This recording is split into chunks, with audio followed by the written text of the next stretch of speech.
The last few days have been rough. The last few days have been tough. But I'm back up. I'm back up. Nobody is ever going to break my spirit. It's not possible. Nobody. I'm never going to allow anyone break my spirit. I'm back up. I'm gingered. I mean, this was never a sprint. You know, I think we always knew this was a marathon. And what is most exciting about this is what we've built. There's an energy, there's a sense, there's a resilient spirit that we've built. There's a unity, there's a oneness, and everyone is together in this fight. And we know that it's going to continue going for a while, but we're ready. We're ready to keep it going. It's really unfortunate. We lost a lot of soldiers. It's been a tough past 2 weeks. In fact, you know, everyone that has fallen as a result of police brutality, as a result of the gruesome acts of the military that we saw last week. But the least we could do is to make sure that they get justice. That's the least we could do. And I swear on my life, I would do everything within my power to make sure that justice is served. I know I said I'm not going to be on the panel, but I will follow every step of the way. In fact, I would be as good as on that panel. Make sure that everything that needs to be done in terms of legal representation, you know, for all the victims is in place. We need to make sure. I cannot stress this enough. We need to make sure that justice is served. It's the least that we owe the soldiers that we've lost. Kenneth, you wanted to come in.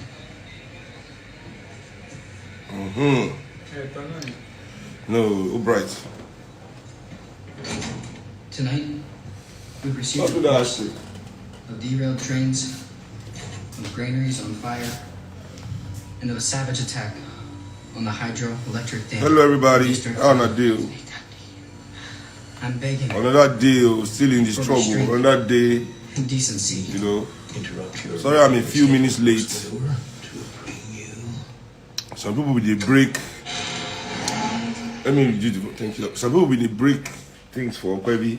I can only check them out. Break some traffic lights and stuff. But yeah. Pass me that paper. Move it. So really two things, or maybe even a bit more things.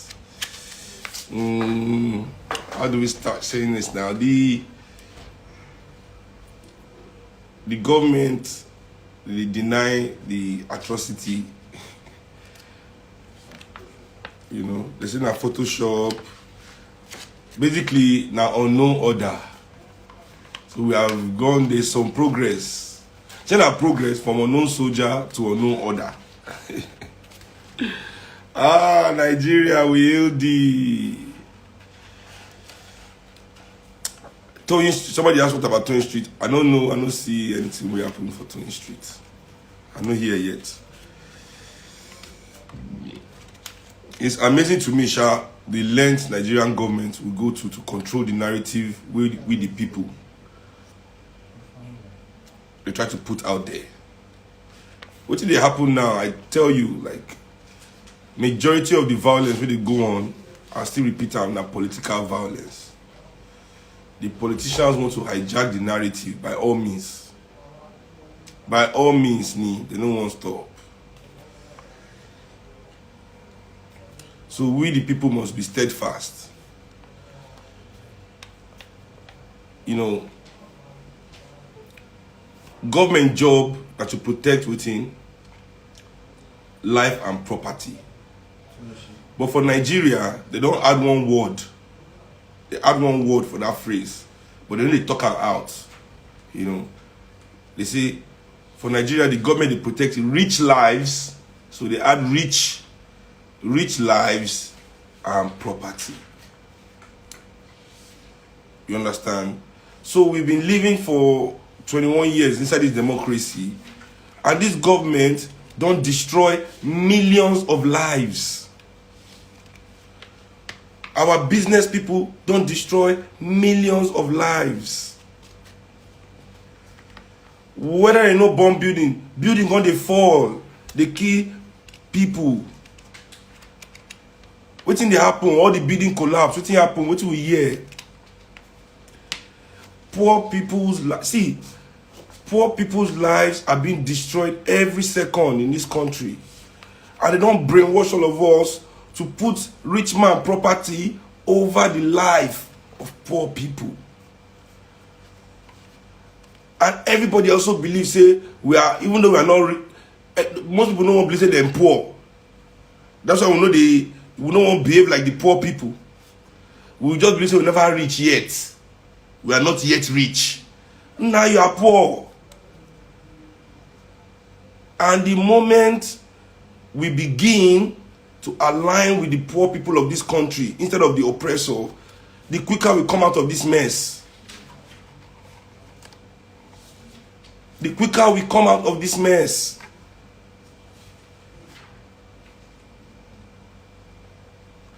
Who for here, if you hold small change for Nigeria, you are a government. In fact, the reason why your family members are not on the street acting like these people is because of you wey hold small bar for your family. Because if you hold small bar for your family, if you count how many people you dey take care of, how many school fees you dey pay, how many house rent you dey pay, how many hospital bills you dey pay, can you count? Without you doing those things, your family too will be like all these people on the streets, man.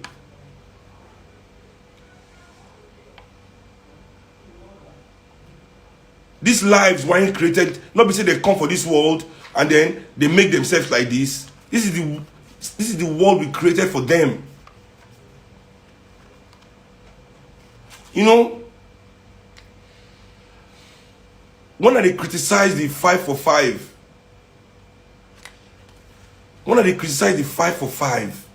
you know, people they tell me, say, well, the police, what they fight against, they are also part of us. They say, now we say police are also Nigerians. Police are humans too. They gave all sorts of excuses. Even though police were killing people, destruction of poor lives. You see, police have been killing people. Oh, we made excuses for them. Police now, let's better their welfare. If we better their welfare, they will not be aggressive. If we better their welfare, they will not be doing all these things they are doing, even though it doesn't really make sense. Now, we cannot find the humanity in our own people to make the same argument for them. To make the same argument for them. You know? We are not saying, let's improve the welfare of all these people so they are not thugs on the streets. We can't find their humanity because they are poor. So they are definitely wrong. That's the Nigerian. Poor equals stupid. Poor equals wrong. Poor equals silence. Poor equals irrelevant. Poor equals animal. That's it. That's our code in Nigeria. And if we're not ready to change that fucking code, nobody come to tell me say they won't change this country.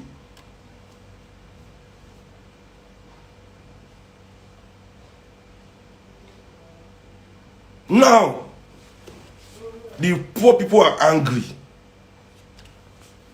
We, the professionals, we are sitting on our high horses looking down at them.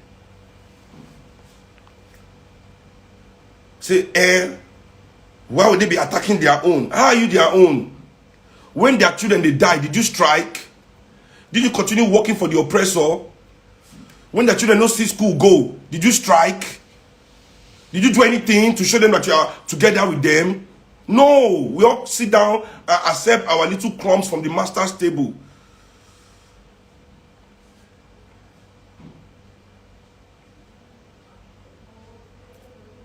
How many people children don't die for Nigeria because they don't get 2,000 naira hospital bill?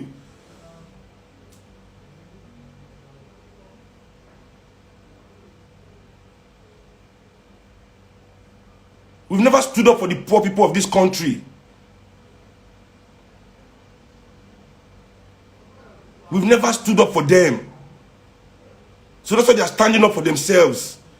If they say we don't stand up for them, this kind of thing no go happen. Not this kind of thing no go happen today.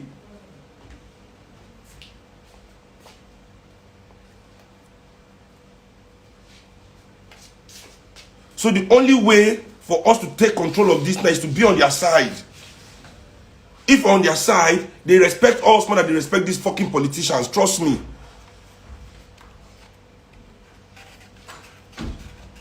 Their children can't go to school. We throw all our own children in private school and forget about their own education. And you wonder why they are on the street. You are calling them thug and hoodlum and hooligan.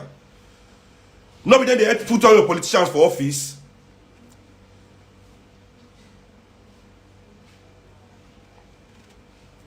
Now for this country, if this is the best the poor can do when they are angry, they have a lot to learn from the rich.